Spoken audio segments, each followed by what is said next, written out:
Quando o assunto é assédio moral, a falta de informação é grande entre as pessoas, o que muitas vezes provoca o silêncio das vítimas. No Código Penal brasileiro ainda não existe nenhuma lei específica para o caso, mas na Bahia já existem projetos em tramitação. Você sabe o que é assédio moral?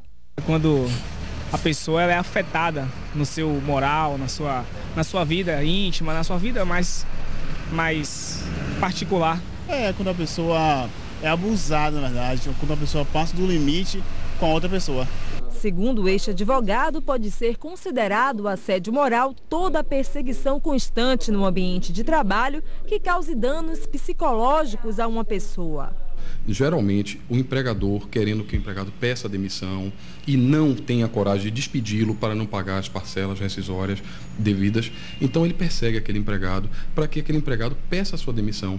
Ou até um chefe, temendo a concorrência de alguém que está em ascensão, ele persegue para que aquele empregado também não chegue, não alcance e tome o seu lugar. É exatamente esse tipo de tratamento que este bancário, que não quis se identificar, recebe do gerente da empresa onde trabalha. O assédio moral gerou até problemas de saúde. Depois de alguns anos, ele tomou coragem e resolveu processar a instituição. Um terror psicológico. Então, realmente é o que existem em várias organizações e principalmente na organização do qual eu trabalho. No Código Penal brasileiro ainda não existe nenhuma lei específica que considere o assédio moral como crime. Por este motivo, a pena para quem o comete depende de cada caso e da apreciação do juiz. É importante conseguir provas para o processo. Basta este ato para que o juiz venha considerar aquele fato e aplicar uma sanção, uma indenização no caso. 65% dos 700 mil imóveis em Salvador estão irregulares. As construções não seguem normas técnicas e oferecem risco à população.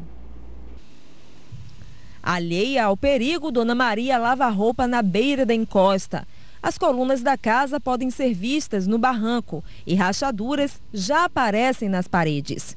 Apesar do risco, a comerciária não desocupa o imóvel, construído há 27 anos pelo marido. Se eu pudesse morar em outro lugar melhor, eu morava, né? Mas não posso, tem que ser aqui mesmo.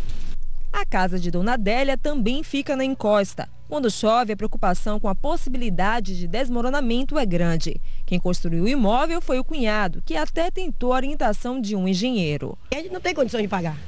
Somos assalariadas, certo? Eu mesmo sou doméstica, não estou trabalhando. Então, a gente junta o dinheirinho que a gente tem para construir. Encontrar pela cidade imóveis como os de Dona Maria e de Dona Adélia não é difícil. Segundo o Conselho Regional de Engenharia e Arquitetura, Salvador possui 700 mil unidades habitacionais. Deste número, 65% estão situadas em áreas de risco e ocupadas de forma irregular e desordenada.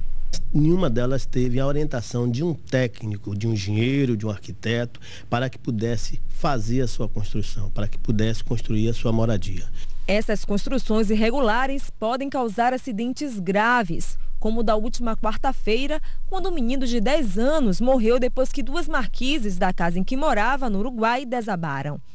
Segundo o presidente do CREA, uma lei sancionada pelo presidente Lula e que está sendo regulamentada deve resolver o problema, já que assegura às famílias de baixa renda assistência gratuita nas áreas de arquitetura e engenharia. A lei, inclusive com recursos de fundos constitucionais, ela vai favorecer a que essas pessoas, família de 0 até 3 salários mínimos.